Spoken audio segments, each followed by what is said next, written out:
Hello, everybody. Welcome back on this very, very beautiful Week 10 Thursday. And as always, we are going to break down each and every game, and I'm going to give you my predictions for who is going to win all the games of Week 10. Let's get into it.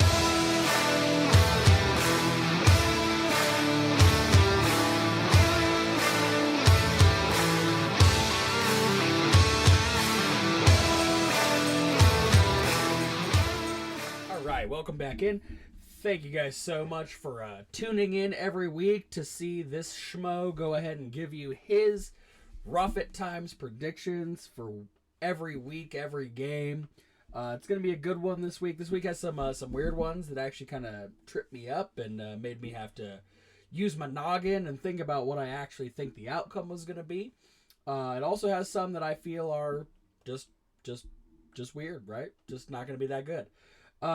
But I hope you guys are all doing great out there at this exact moment. If you possibly could, if you haven't done it for the channel yet, go ahead and follow the channel. I'd love it if you subscribe to the channel, hit the bell to get those notifications, and then drop a like on this video, share it on over with somebody who may enjoy watching some football predictions.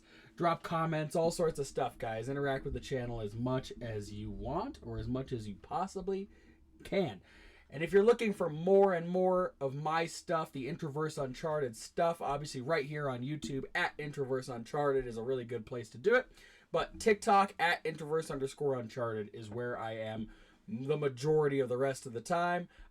Instagram too, if you're just looking for updates about what's coming up for the channel and stuff like that, that's going to be at Introverse_Uncharted13.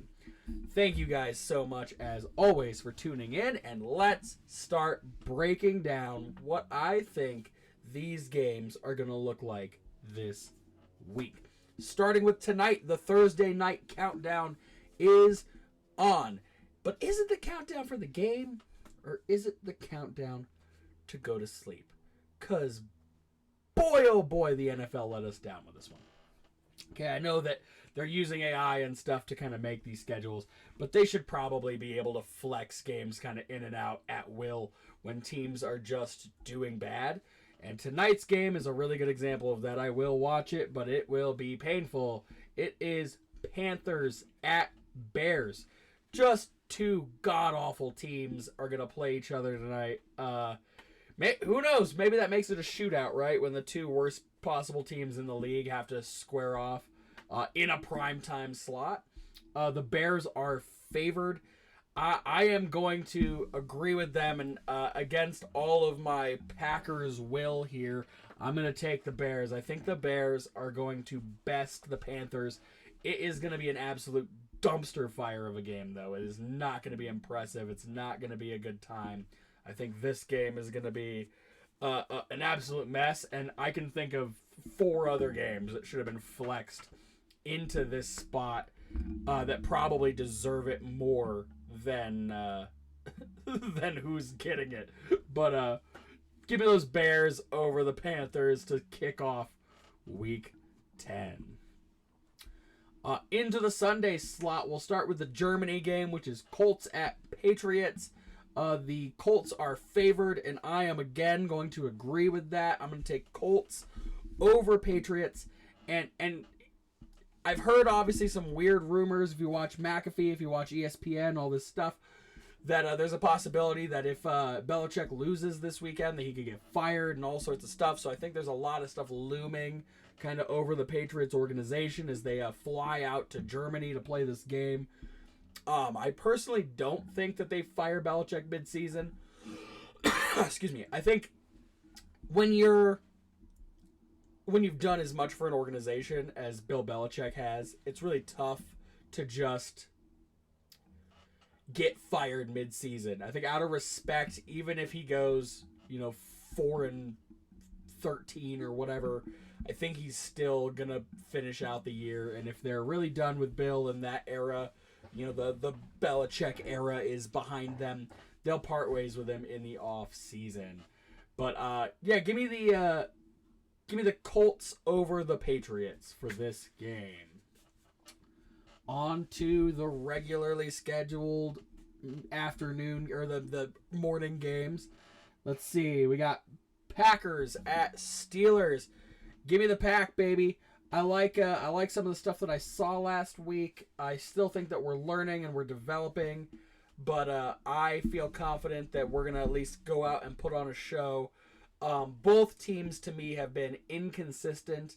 The Packers obviously worse so, as the Steelers still have a winning record, as does every other AFC North team. But I think that the Packers are just gonna get the better of them. Hopefully we tune up the run game a little bit, dial up some play action, let Jordan Love be Jordan Love, and if the receivers can make some plays and Aaron Jones does the work on the ground, I think we will look just fine. That defense has been holding us up most of the season, minus Rasul Douglas. Miss you, Rasul. All right. So yeah, Packers over Steelers. Give me that. Let's see. On to Texans at Bengals. Bengals favored. Give me the Bengals. I think the Bengals are going to win that game. If CJ Stroud has another MVP performance, he could absolutely shut me up, as well as over half of NFL fans. I don't know that lightning. I don't know that you catch lightning in a bottle twice. So let's see if CJ Stroud can go out there and put on a show again. But until then, I'm going to say the Bengals look like the most organized team in that division. Again, outside of the Ravens. The Ravens are on an island of their own right now. They're kind of coming into it. They're looking really really dominant, really aggressive. But I think when you're breaking down just pure organized movement of football, I think the Bengals look tip-top shape again, with Burrow and the calf looking better. That team is starting to warm up a little bit. Obviously, some concern for Jamar Chase and his back last week, but I think that that team is going to look just fine against the Texans this weekend. Give me the Bengals. On to Saints at Vikings. The Saints are favored. I am again going to agree with the favor and go with the Saints. Again, this is a can lightning get caught in a bottle twice situation. I don't know why I keep wording it that way. I keep kind of trailing. But Josh Dobbs obviously went out and pulled out a show last week with very limited knowledge. I almost think that he will now over-prepare as he has had time with the team, and it's going to look drastically different than it looked last week. I still believe that they have a lot of good weapons to continue to do what they've been doing, but I just don't know that they pick up win on top of win on top of win with Josh Dobbs. The Pasternaut looks good, but I don't know. I don't feel 100% confident. I will say this was one of the games this week that actually made me have to use my noggin and think a little bit. I think the Saints are just going to play a more consistent game of football. Sometimes it's consistently bad, but I think that they're going to play more consistently than the Vikings right now. Give me the Saints over the Vikings.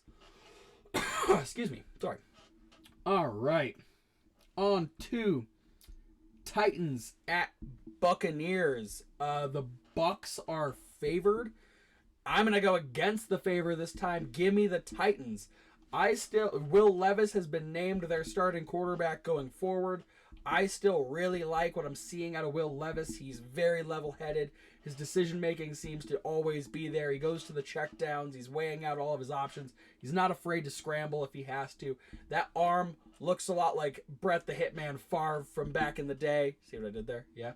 I think that Will Levis is going to be an absolute weapon for that team. And if he could keep all of these, they've been doing a lot of like these weird offset plays and stuff like that, where even Derrick Henry will take direct snaps and stuff like that. I think if they keep playing their brand of football, they can start to turn this around. I don't know. They're obviously not going to run it this season, but I think that they have potential to start to look really vicious once Will Levis really settles in. On the Bucs side, I still just feel that they're inconsistent. Like I said, I feel Baker is actually fitting into their system, but I just don't feel like they're looking how they normally would be looking. I don't have the same faith in them.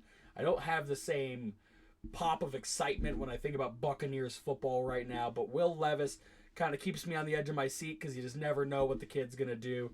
I like Will Levis, and I like what they're doing right now, so give me Titans over the Buccaneers. Let's go to 49ers at Jags. Now, again, I had to use my big boy noggin for this one because my gut says that this should be a 49ers revenge tour. They're coming off the bye. Maybe they've cleaned it up a little bit. I'm sure there's a little bit more health happening. I haven't heard about Debo's status, but that will obviously change the impact of this game. But I'm going to take the Jags. I'm going to take the Jags. And I'm going to tell you, it's the same reason I've said now for 2 weeks. I think the Brock party is over. Pack up the coolers. Get on off the block. It's over. It's all done and behind us. I don't know that this team was so used to these regular season wins. And the last time that they really lost with Brock Purdy, he got injured in the NFC Championship game or whatever. Like, I think they're just so dumbfounded and frazzled now that they're kind of falling behind. Their defense holds up. I know they added Chase Young to hang out with Nick Bosa, so that could be absolutely vicious. Chase had obviously some time through the bye week to get used to their system. I think the Jags are just going to once again play a little bit more of a consistent style of football. I like their run game. Their pass game is starting to come into it. Calvin Ridley, still hot garbage. He can have one good week here or there. I cut him from my fantasy team. I don't even care. I don't care. You baited me, Calvin. I gambled on you. Yep. I know. I'm a dad. Leave me alone. All right. Jags over 49ers. The 49ers are favored to win that one, but I'm going Jags. All right. Browns at Ravens. Again, kind of a thinker because that Browns defense has been really vicious. Give me the Ravens. The Ravens are favored. The Ravens are on an island of their own right now. I feel they look better than almost any other team in the AFC, arguably the best team in the league right now. Lamar coming into his own. They don't even have to run the ball a whole lot. Like, they're just in this whole flux. They're killing it. Give me the Ravens over the Browns. I think that Browns defense is still going to step in and do some damage. Watson being back is going to help their offense a little bit. It could absolutely be a shootout, but I think Ravens are going to take this game and just keep that roll going that they're on right now. Ravens over the Browns. Falcons at Cardinals. This game is going to be trash. I'm just going to call it now. It's going to be trash. It's not going to be good. Murray is scheduled to start again for the Cardinals. I don't know that changes things right now. Sure, you might get a little bit more of a consistent quarterback, but obviously remember that he had all of his contract dispute nonsense and all this crap. So I don't know that he's the better spot. I don't know that he's the better fix. I think that team is a mess.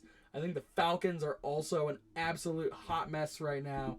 The Falcons are favored to win this game, and I am also going to take the Falcons just because the Cardinals have not looked like a good football team whatsoever at this point in time. They just look like a mess. The Falcons show glimpses kind of here or there. I know Arthur Smith wants this team to fire off. Obviously, waiting on London is still questionable, and I don't know. I think this game is going to be an absolute scrub game full of bums, but who knows? Who knows? Maybe I'm wrong. Falcons over the Cardinals. On to Lions at Chargers. Both teams look really good. Obviously, the Chargers had a tune-up game on the Jets last week. I'm still going to take the Lions. I think the Lions look absolutely vicious. They're making teams play their style of football. Goff is really in the zone. Amon-Ra looking good. Gibbs had that amazing run game before the bye week. This isn't even going to say, I'm not saying any of this to take away from the Chargers because I think, Keenan Allen looking great. Herbert starting to fill it back out again, starting to get back in his rhythm, especially in a division like theirs that's just so up in the air right now. Obviously, Broncos and Raiders are still kind of floating near the bottom, but the Chiefs don't look like the Chiefs, in my opinion. So, I think you could argue that the Lions brand of football right now is going to be more aggressive, more consistent, and just more West Coast in your face. I think the Lions are going to beat the Chargers this week and keep that roll going. Give me the Lions over the Chargers. Giants at Cowboys. Again, don't even really need to do this, right? It's just not even worth it. The Cowboys showed up and showed out to try to beat those Eagles last week. It got close. I still think that small mistakes could have been avoided to give them the dub that they were looking for. It obviously did not happen for them. But the Giants, Tommy DeVito's not your guy, and Daniel Jones out with the ACL. Tyrod's still not there. I think that their team, again, is just done for the year. This is a mess. If they don't go to the free agency and try to get a quarterback or something, I mean, obviously Carson Wentz just went to the Rams and stuff like that. I think if you don't try to do something now, it's just over for you for the year.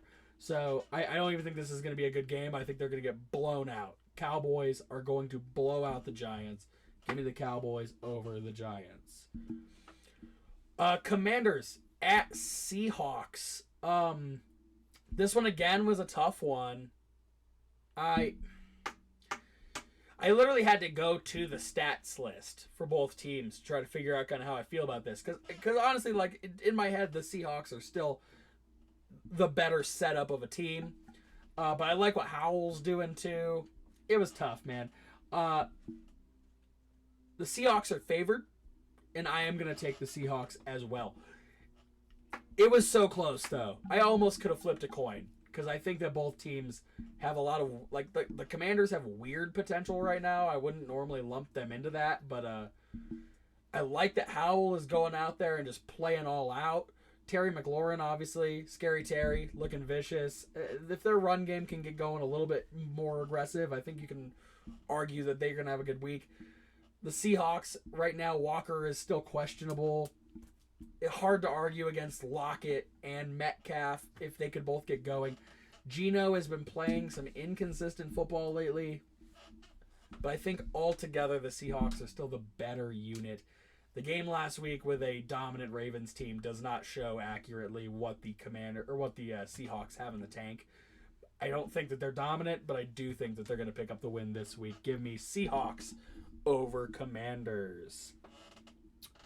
On to the Sunday night game, Jets at Raiders. Man, you can feel the Aaron Rodgers presence on the schedule as the Jets just keep having primetime game after primetime game after primetime game. The Jets got outed last week, just not looking as good as you kind of want them to.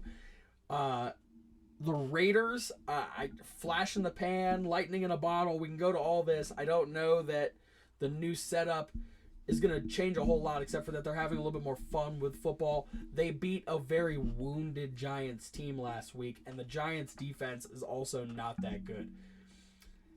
This is going to be a hot take game for me, but I am going to take the Jets. Again, the Jets seem to have Aaron Rodgers on the horizon. That man saying that he's probably a few weeks out after the game, telling McAfee that maybe that was an oversight. Maybe he's being a little too optimistic in what he's saying, and he knows that they're going to dissect it in the media, but that he thinks by mid-December he'll be a little bit more of a talking point, a little bit more eligible to play.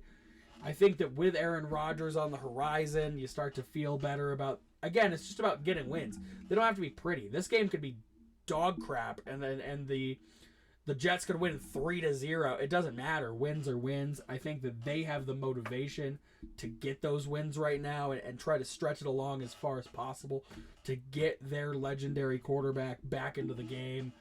The Raiders, I mean, Devontae Adams is averaging like 2 catches a game right now. He's getting outplayed by Jacoby Myers. Josh Jacobs is looking all right. O'Connell at quarterback. It's not that I hate him. It's not that I love him. I don't know. I don't know much about him, and I think that much like Levis, we're gonna just kind of start seeing things as they go. I worry that, again, it's lightning in a bottle, right? They blew out the Giants 30-6, but are they gonna do that against a team whose defense is actually pretty good? Again, the Chargers primetime game last week, I feel like the defense still did a good job for the Jets. That game could have gotten way more blown out as Zach Wilson turned over the ball fumble-wise 3 times. Garrett Wilson turned it over once. Like, their defense still can do the work. Sauce Gardner is an animal. I think the Jets are going to surprise the world on this one. And not even surprise the world. There's probably an overreaction, too, because both teams are mid. The Jets are going to stun the 10 people who are going to watch this game. Give me the Jets over the Raiders in Sunday Night Football in Las Vegas. On to the Monday night game. Monday night, Broncos at Bills. The Bills are favored, and boy, oh boy, give me those Buffalo Bills. I am in Denver, and I don't have a ton of faith in the Denver offense. In the Denver team in general. The media around here, you guys, they picked up those 2 wins. One over a battered Green Bay team, and one over Patrick Mahomes with his Michael Jordan flu game thing. I don't even know. All we know is that Taylor Swift didn't show up. That's what we know. They're talking Super Bowl around here. The Denver media has jumped head over heels into a championship after beating a Packers team that just does not look like your regular Packers team and a Swiftless Kansas City. You lost me. You it's Broncos fans around here every year. It's every single year. They do this. They'll lose 4 games, they'll win 2 games, and then all of a sudden they are championship caliber. I don't buy it. They made no moves at the trade deadline when they probably should have at least ousted a couple people. Tried to open some cap space to make some positivity and make some moves for next year. I don't know. I don't know that you throw in the whole season, but I think that you just got to make logical decisions as you go down the pipe here. I don't think that the weapons on the Denver offense are half of what the weapons are in Buffalo. Josh Allen right now is the better quarterback. Russ 2016 is behind us. It's now time. Like, he doesn't look the same. Josh is trigger happy. I say it week in and week out. He will just huck a ball down a field and hope and pray that one of his guys is down there to catch it. 9 times out of 10, though, it pays out for him. Like, he throws a lot of picks, but he wins a lot of games. Their run game is getting a little more vicious. I've heard that Fournette is going to be suiting up this week. Sucks for anybody who has Cook on their fantasy team. Great. But Stephon Diggs, Gabe Davis, Kincaid is looking vicious. I think the Bills are going... It's not going to be a blowout, but I think the Bills are going to play some roughneck football in upstate New York. God only knows what the weather is going to be like up there. If it's not snowing, it is going to be freaking cold. I'm going with the Bills over the Broncos. The Broncos are just not doing it for me, and they're not doing it for the fan base. They just give you a little bit, and everybody jumps in, and then if they start to lose again, the Denver media will go, "Oh my God, it's time to fire everybody!" Like, just so lost. I just don't even know what to do. Like, it's one of the most fair weather fan bases I've ever seen, you guys. Seriously, I can't even do it. I can't. There are so many fair weather fan bases, but like I've never seen a whole fan base that like when they win they're so on board, and the second they lose, heads on platters. Like, it's so bad. It's awful. Enough of my Broncos rant though. All right, guys, that wraps up week 10 of the NFL season. I think lots of really fun games to watch. I think a few games that you might as well go and make yourself some lunch during, because they're just gonna be awful games. Awful to watch, awful quality, bad teams playing bad teams, or good teams playing awful teams, whatever you want to call it. But I think there are going to be some good matchups this week. So tune in. And then remember, guys, to come on back to the channel next Tuesday for Week 10 Takeaway Tuesday, where I'm going to go over every game that I just picked on this nifty little green note card. We're going to see how many I got right, how many I got wrong. We're going to throw it up on the record board for the 4th week. This is week 10, but I've only done this 4 weeks. Last week I finished out 8-6. It was one of my better weeks for sure. Currently on a whole sitting at 24-19. Let's see if we can keep the positive momentum going. I haven't had a losing week since week 7 when I started doing this. I don't want to lose this week. Hopefully I don't lose this week. There were a couple gamble games on there for sure. Thank you guys so very much for tuning in week after week to watch me talk about who I think is going to win each and every game every week of the NFL season. And remember, y'all, to do more than simply exist. Come with me into the uncharted. Thanks, guys. I will see you on Tuesday.